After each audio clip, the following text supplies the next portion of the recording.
बड़ी शिक्षा छोटा संदेश में आप सभी भाई बहनों का बहुत बहुत स्वागत है। आज की चर्चा का विषय है लेना देना। देखिए, दिखने में तो ये दो छोटे से एक शब्द ही हैं, लेना और देना, लेकिन हमारा पूरा जीवन इन्हीं दो शब्दों के ऊपर टिका हुआ है।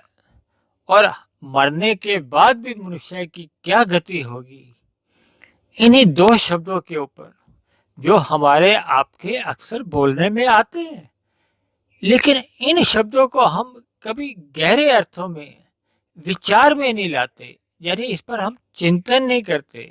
हमारे दिनचर्या कैसी बीतती है, हमारे जीवन में क्या उद्देश्य बना रहता है, हमारा लक्ष्य क्या है, यानी हमारा जो पूरा जीवन का लक्ष्य है, उद्देश्य है, दिनचर्या है, वो इन्हीं दो शब्दों के इर्द गिर्द ही घूमती रहती है। भले ही हमारी क्रियाएं कर्म अनेकों होती हैं सारे दिन में, लेकिन हमारा उद्देश्य इन दो शब्दों के इर्द गिर्द ही होता है। किसी के जीवन में लेना अधिक होता है, किसी के जीवन में देना अधिक लक्ष्य बना होता है। जैसा कि आप हम सब जानते ही हैं कि शास्त्रों में 84 लाख तरह की योनियां बताई गई। मनुष्य से नीचे की भी योनियां हैं और मनुष्य से ऊपर की भी योनियां हैं, लेकिन इन दोनों ही प्रकार की योनियों में एक सामान्य बात पाई जाती है कि इनकी गतिविधियां कहो, क्रियाएं कहो, या एक साधारण भाषा में आप कर्म भी कह सकते हो, लिखे नहीं जाते। यानी कि इनके द्वारा जितने भी कर्म होते हैं, क्रियाएं होती हैं, उनका सुख दुख रूपी फल नहीं मिलता। जबकि मनुष्य योनि एक कर्म योनि है। मनुष्य द्वारा सकाम भाव से जितने भी कर्म होते हैं, चाहे वो लेने के भाव से होते हैं, चाहे वो देने के भाव से होते हैं, जिनमें भी फल की इच्छा बनी रहती है, उसी को ही सकाम कहा जाता है। हालांकि कृष्ण भगवान जी ने गीता में कर्म योग के ऊपर जोर देकर कहा है, यानी कि निष्काम भाव से कर्म करने के लिए कहा है, यानी कि फलों की आसक्ति को त्यागने के ऊपर जोर देकर कहा है, ताकि मनुष्य का जो 84 लाख में आने जाने का जो बंधन है ना, वो या तो समाप्त हो जाए या थोड़ा कमजोर होता जाए। इसी तरह मनुष्य के कारण शरीर में शुभ और अशुभ संस्कार भी बने होते हैं, जिनकी प्रेरणा से ही मन में विचार आते हैं, वृत्तियां उठती हैं, फुरने उठते हैं कर्म करने के लिए। तो जैसे संस्कार होते हैं, वैसे ही फिर फुरने उठते हैं, फिर वैसे ही हमारे स्थूल शरीर द्वारा, कर्मेंद्रियों द्वारा हमारे कर्म हो जाते हैं। अब क्योंकि ऊपर की जोनियां हो या नीचे की जोनियां हो, उनके कर्म तो लिखे नहीं जाते, इसलिए उनके अंदर लेने देने के कोई भाव वाली बात तो रहती नहीं है, कोई उद्देश्य तो रहता नहीं है, क्योंकि कर्म तो लिखे ही नहीं जाने। अब मनुष्य से नीचे की जितनी भी जोनियां हैं, उनमें लेने के भाव अधिक होते हैं। ये प्रकृति की ऐसी एक व्यवस्था है। की तरह मनुष्य से ऊपर की जितनी भी जोनियां हैं, जिसमें मुख्य रूप से देवी देवता आते हैं, उनमें देने का भाव होता है। ये परमात्मा की एक ऐसी व्यवस्था है। यानी दूसरे आसान शब्दों में आप यूं भी समझ सकते हो, नीचे की योनियों के सभी जीवों की क्रियाएं प्रकृति की प्रेरणा से ही होती हैं। इसी तरह मनुष्य से ऊपर की योनियों द्वारा जो क्रियाएं होती है, जिनमें विशेष रूप से देवी देवता ही आते हैं, उनके द्वारा जितनी भी क्रियाएं होती हैं, जितने भी सुख सुविधा के साधनों द्वारा मनुष्य का एक जीवन चलाने के लिए सुविधाएं दी जाती हैं। देखिए, मनुष्य का जीवन तो इन देवी देवताओं के बिना चल ही नहीं सकता, क्योंकि देखिए, सूर्य देव का प्रकाश अगर नहीं हो तो पृथ्वी पे एक जन जीवन ही संभव नहीं है। मनुष्य का ही नहीं, मनुष्य के अलावा नीचे की जितनी जोनियां हैं, देखिए, पेड़ पौधे, कीड़े मकोड़े, कीट पतंगे, पशु पक्षी, इन सबको भी तो भोजन चाहिए किसी भी रूप में। यानी कि एक प्रकृति का एक पूरा संचालन जो होता है वो परमात्मा की प्रेरणा से इन देवी देवताओं के द्वारा कुछ ऐसा व्यवस्था की गई है ताकि प्रकृति में रहने वाले सभी जीव जंतुओं की अपनी एक आवश्यकताओं की पूर्ति होती रहे। जबकि केवल मनुष्य योनि में परमात्मा ने कर्म करने की स्वतंत्रता दी है, क्योंकि मनुष्य के कर्म लिखे जाने हैं। अब इसलिए उसको स्वतंत्रता देनी तो आवश्यक है। अगर परमात्मा उनको स्वतंत्रता ही नहीं देते तब ऐसी स्थिति में मनुष्य के पाप कर्म भी नहीं हो लिखे जा सकते और पुण्य कर्म भी नहीं, क्योंकि फिर मनुष्य की जिम्मेदारी तो फिर समाप्त हो जाती है ना। इसीलिए शास्त्रों का ज्ञान केवल मनुष्यों के लिए है। हमारे शास्त्रों में कहा गया है ना, ये करो ये मत करो। जिसको करने के लिए कहा गया वो सभी पुण्य कर्म में आते हैं। जिनकी मनाही की गई ऐसा मत करो वो सारे पाप कर्मों की श्रेणी में आते हैं। एक मनुष्य द्वारा जब अन्य किसी जीव को दुख मिलता है तो वो सभी पाप श्रेणी में ही आते हैं। जब हमारे किसी कर्म द्वारा अन्य किसी जीव को सुख मिलता है तो वो पुण्य की श्रेणी में आ जाते हैं। देखिए, जितने भी जीव हैं सभी जीवों का एक स्वभाव होता है सुख की प्राप्ति और दुख से निवृत्ति चाहता है। चाहे आप हो, चाहे मैं हो, चाहे मनुष्य से नीचे की भी कोई योनि का जीव हो। देखिए, दुख तो कोई नहीं चाहता।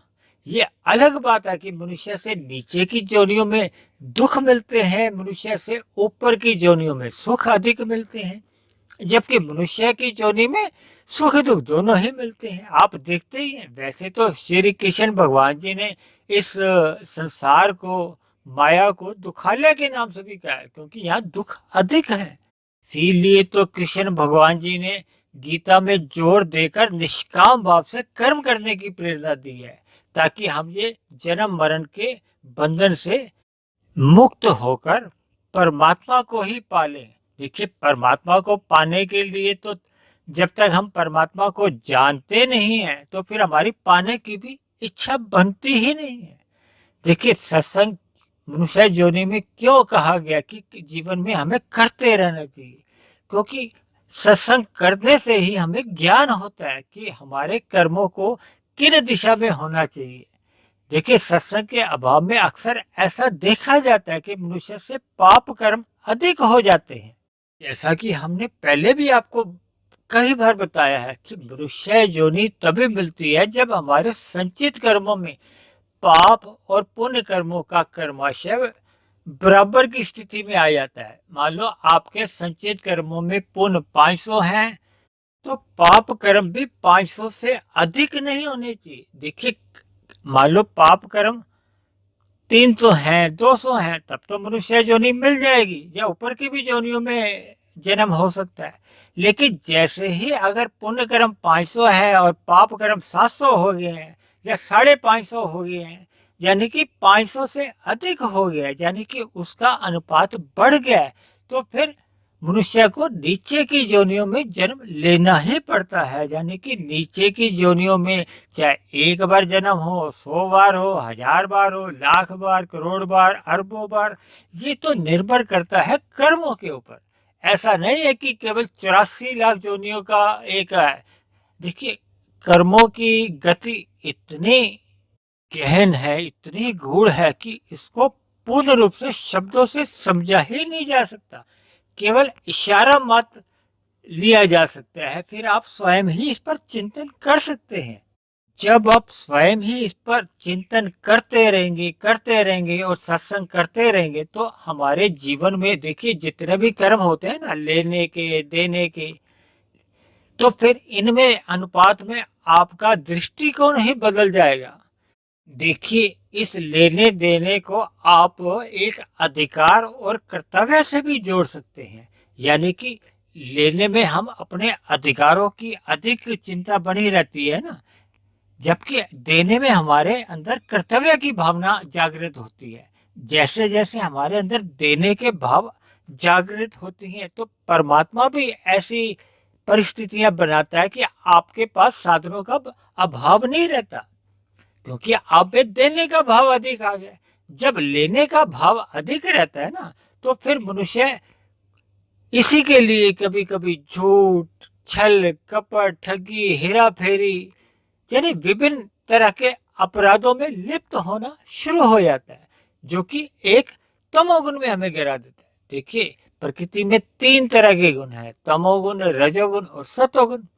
अक्सर मैंने तो अपनी विभिन्न चर्चाओं में ये जिक्र किया ही है कि तमोगुण से 10 गुना अच्छा रजोगुण है, रजोगुण से भी 10 गुना अच्छा सतोगुण है, और सतोगुण से भी 10 गुना अच्छा विशुद्ध सतोगुण है।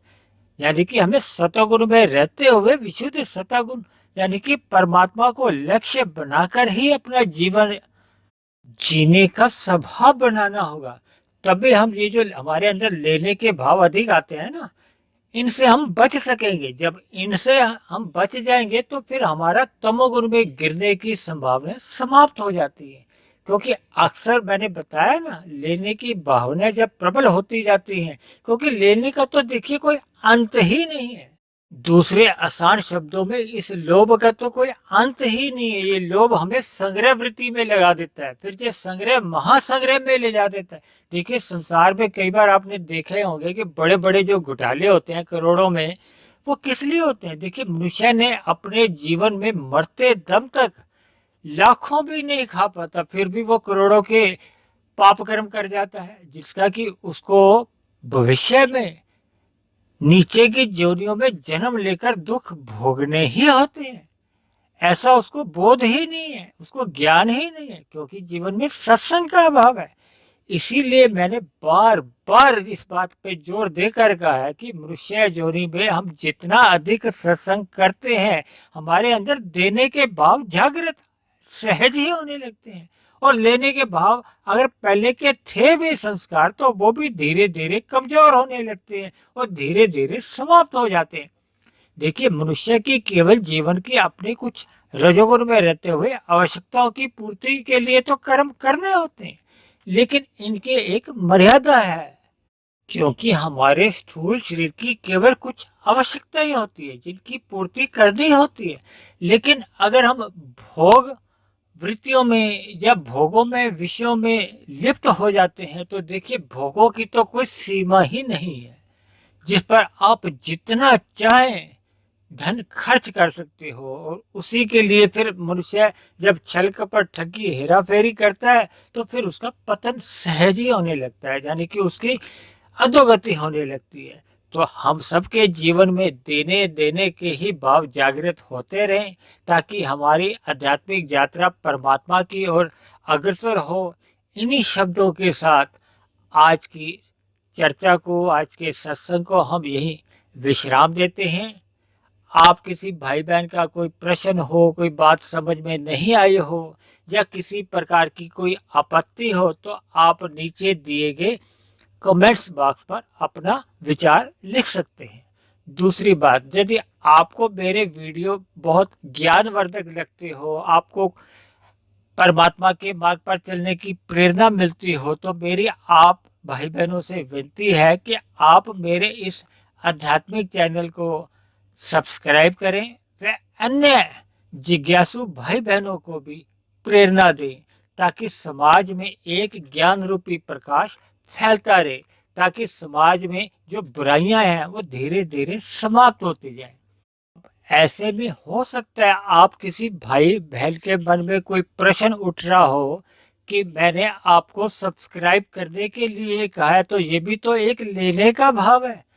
देखिए, इसलिए मैं आपको बात यहाँ एक और विशेष बता दूं। देखिए, मनुष्य को अपने जीवन में सदा सत्संग करते रहना चाहिए। मैंने हमेशा ही इस बात पर जोर देकर कहा है। अब देखिए, सारा का सारा ज्ञान तो परमात्मा का ही है। सभी अपने अपने विचारों द्वारा या अपने अपने ज्ञान के स्तर पर, देखिए, सभी के एक समझाने का अलग अलग स्तर होता है। तो इसलिए मेरी आप सभी भाई बहनों से फिर एक बार विनती है कि हम सभी मनुष्यों को मनुष्य योनि में सत्संग सदा करते रहना चाहिए। कहीं भी सत्संग कीजिए, पढ़ने में कीजिए, सुनने में कीजिए, या किसी भी वक्ता द्वारा कही गई बातों को सुनिए, या किसी भी पुस्तक में लिखी गई बातों को आप पढ़िए, लेकिन आपसे मेरी विनती है कि आप परमात्मा से सदा जुड़े रहिए ताकि जीवन में हमारी सतोगुनी अवस्था बनी रहे। क्योंकि आज का विषय ही लेना और देना पर टिका था, इसलिए मेरे मन में एक बात आई जो मैंने आपके सामने रख दी। देखिए, मेरी तो हमेशा एक प्रयास बना रहता है कि शास्त्रों के ज्ञान को साधारण और सरल शब्दों में कुछ इस तरह समझाया जाए कि एक साधारण मनुष्य के जीवन में बदलाव आ जाए, उसको समझ आ जाए, ताकि हमारे जीवन में आध्यात्मिक उन्नति होती रहे। इसीलिए मैं व्यवहारिक शब्दों को भी शास्त्रों के साथ जोड़कर आपको अलग अलग विषयों को आधार लेकर विभिन्न वीडियो के माध्यम से आपको, लगभग मेरी हर रोज कोशिश होती है कि एक वीडियो में आपको एक साधारण ज्ञान द्वारा आपके जीवन में देता रहूं, ताकि हम सबके जीवन में देखिए सुधार होता जाए। तो कल फिर मिलते हैं एक नए विषय को लेकर, एक नए संदेश के साथ। तब तक आप सभी भाई बहनों का बहुत बहुत धन्यवाद।